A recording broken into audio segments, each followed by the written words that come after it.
You're listening to the Prescott Night Out Entertainment Podcast featuring San Martin Rodriguez, brought to you by Arizona Pod News and enewsaz.com. Hey everybody, it's me, San Martin, sitting here with my buddy Bob over at the Prescott E-News office. And I tell you what, Bob, it's early in the morning, my friend. So why don't we go ahead and start this out with a little bit of tunage. And the reason why we're playing this music in the background is because we're in for a treat over at the Prescott, or the Point Bar and Lounge. If you guys don't know where that's at, I suggest you go ahead and Google that and get over there. But anyways, man, you hear that music in the background? I like that. That's coming into town. Bob, why don't you go ahead and tell us a little bit about yourself and what you do for the Point or even the city of Prescott.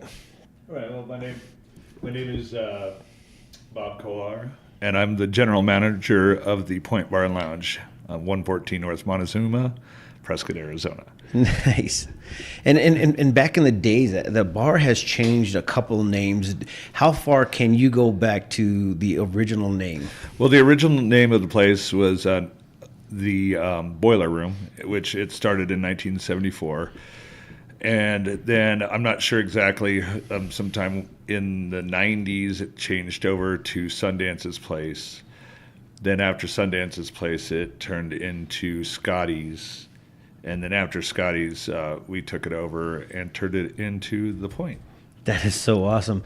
Now, if people don't know what the Point is, why don't you go ahead and give them kind of like what the atmosphere is like and kind of what your projected like style is. Well, what the Point is essentially is Prescott's only craft cocktail lounge. We went for a speakeasy theme because it is in the basement of a building. It's kind of hard to find. It's got the speakeasy vibe, and we just wanted to make good cocktails for people. Prescott is famous for Whiskey Row. There's a lot of hard drinking bars right down the street from us, which hard drinking bars are great, but we wanted to do something a little different. Give Prescott a little something nicer. Something with a little bit of class. Well, we want people to have an excuse maybe to dress up, go out on a date. We don't do a terrible amount of live music. We do live music, but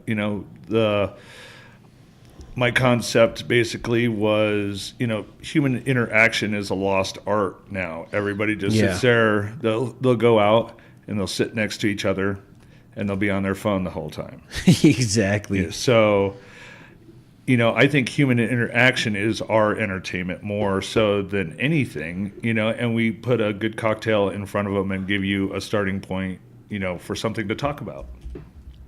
The best part about, I actually frequent, the Point a lot. And every time I walk in there, the aroma of the place is not like the traditional downtown bar.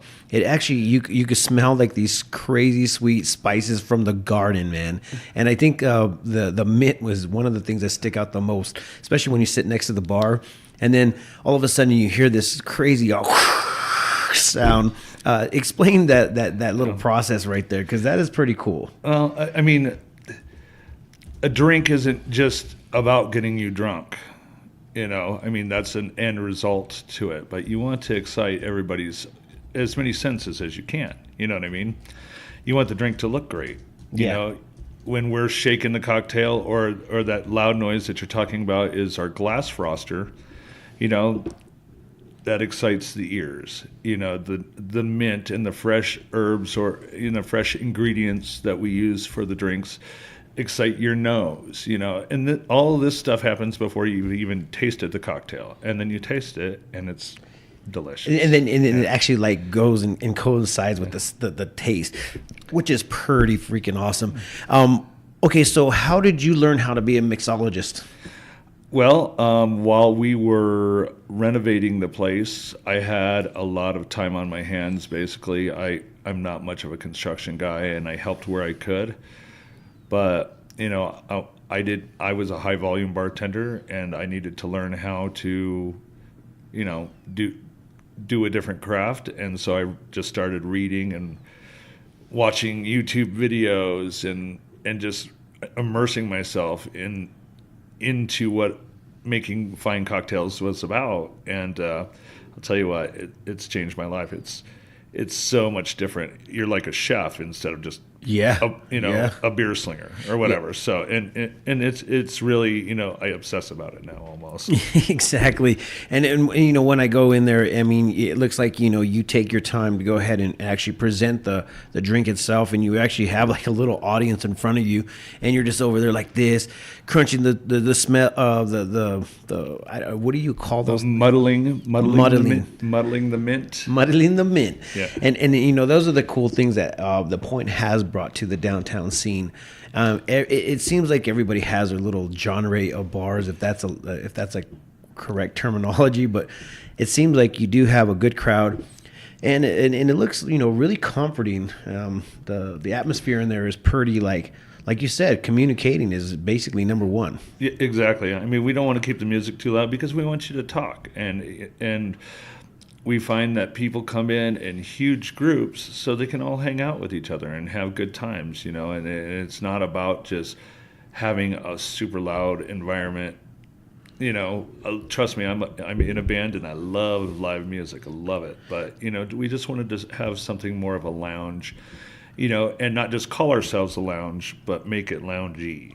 So you're tapping in on the bands, and I think if everybody sees you, knows exactly where you're from, who you are, wherever you've been, for a good amount of time. But let's emphasize on these bands, because you played in one of the best rockabilly bands in town, or even in the state, or even in the Southwest. Tell me, is something going on with that? What are you doing? The High Rollers still play. Our drummer moved about 5 hours away, so he can't make it up all the time.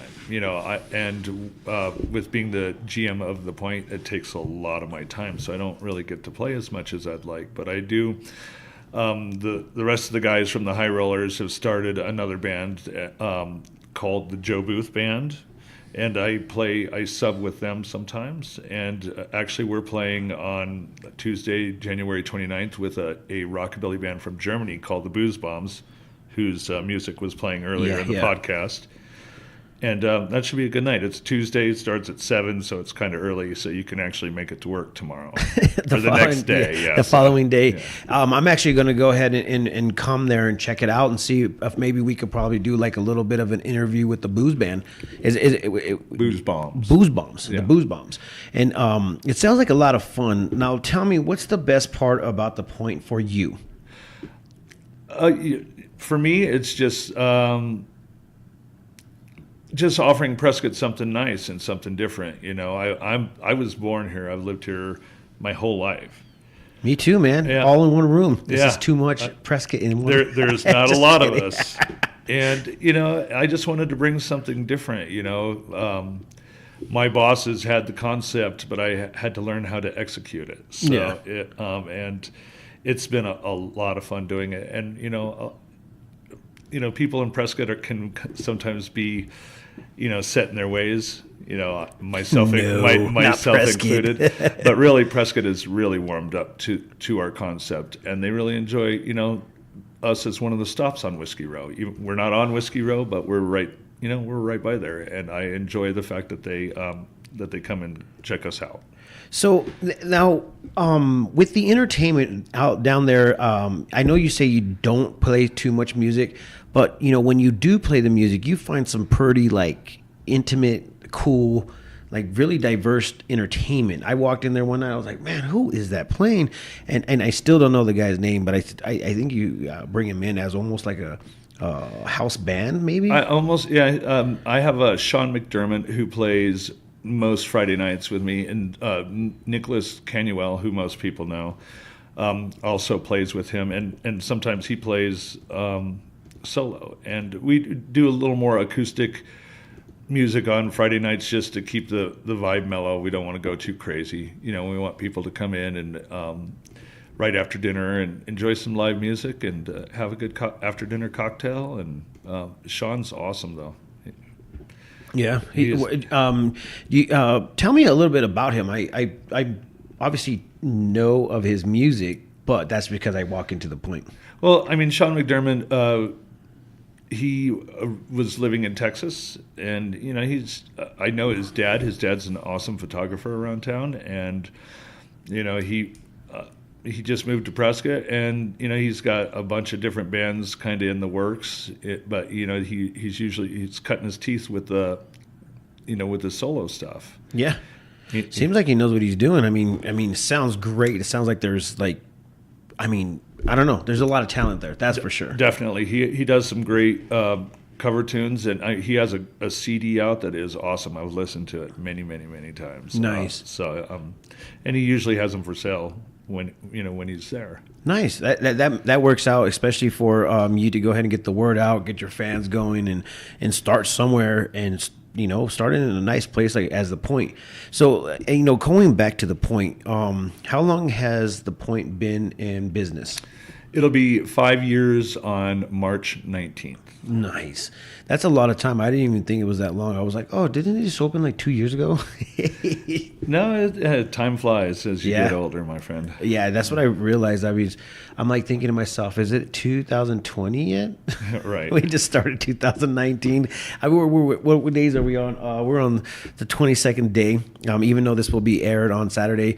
But yeah, on this day, it's 22 days already into 2019. Where did that time go? It goes fast. Yeah. So, being not in the band, what do you do now besides obviously the Point? Oh, well, I mean, I still play. I'm playing with the Joe Booth Band here coming up a couple of gigs. We're playing at the Distillery on February 1st. Okay. The High Rollers still will be playing some shows here and there. I'm a dad, or I'm dead. So I'm a dad. I'm a dad, so I try to do that. A family man, married, so I like to, try to spend some time with my family. Basically, that works out. Yeah. So you finally grew up? Is that what you almost grew up?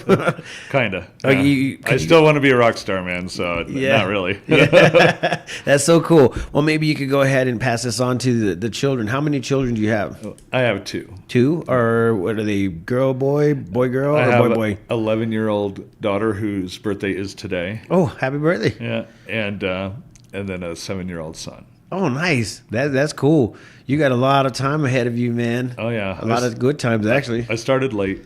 A lot of good times going out there. Oh, it's awesome. Okay, so if there's anything that you would like to go ahead and get out to the masses of podcast listeners out there that I don't know how many listen to this podcast, but if you guys are out there, listen up. What would be the number one thing that you would want these listeners to know about the Point?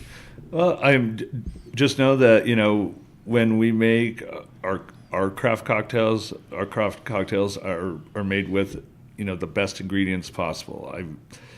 I try out of the 600 or so different bottles of liquor I have, maybe 5 of them have artificial dyes in them. I make all my own cocktail bitters just because the ingredients in the commercially available ones were horrible. We squeeze all of our fresh juice. We make our own cocktail cherries. We freeze and cut our own clear ice. And our cocktails, are more expensive than most people, in Prescott, or most places in Prescott. But there's a lot of work and a lot of expense to, in them. Yeah. Above and beyond what a normal Jack and Coke would cost, for instance. And so, it's worth it. It really is. The best part about the place, and I'm going to emphasize on this, is just the interaction with people in there. You got lounge chairs, you got little hangout spots. The music's not too loud, and depending on the night, obviously. But it's a very intimate moment. You could actually have a conversation. You could actually have a conversation with the bartenders, which is unheard of. Oh, I mean, well, that's the thing about whenever I've been to a cocktail, like a craft cocktail lounge in the past, I'd sit at the bar and I'm intrigued because I'm always learning, and I want to, and so I'm trying to talk to the bartender and ask him about what he's doing and stuff. And a lot of the times they're really kind of jerks to you, Yeah. and or like, or treat you like you're stupid or something. And, what I pride myself, in hiring staff and everything and training them. And, we get excited about the drinks we make, and we want you to be excited. So ask us questions. We want to tell you about what we're making you. We want you to get as excited about it as we are. So that's, a lot of the praise that I get from people, from other places. They're like, man, the difference between your craft cocktail lounge and others is that you guys are nice. And I don't think there really is a craft cocktail lounge in town. No, not. We're the comparable. We're the only one so far. Nice. One of the other things is that, being a part of what you do you get upset when somebody comes in and asks for a Bud Light? I may give them a little hell, but the thing is when there's a line out the door and we're 3 deep and somebody orders a Bud Light, at that time he's my best friend. So sometimes I guess it would be the answer to your question. All right, so there's a positive and there's a negative. Like, let me go ahead and entertain you with something different. I get scared of trying craft drinks only because I'm afraid of the hangover, man. Well, the thing is the better ingredients equals less likelihood of a hangover, but I find, if you drink what you're used to, you're less likely to get one because your body's acclimated to it. You know what I mean? That's true. So I see that, but I guess just don't overindulge and drink a lot of water. Moderation. Yeah, Moderation. exactly. Let me go ahead and add a little water to that. And they're like, water? What do I need water for? Yeah, I get that a lot too. People are like, I don't want to drink water. And I'm like, all right, I'll talk to you later. It's one of those normalities that I have on there. A person says hello. Nicole Bannon says hello.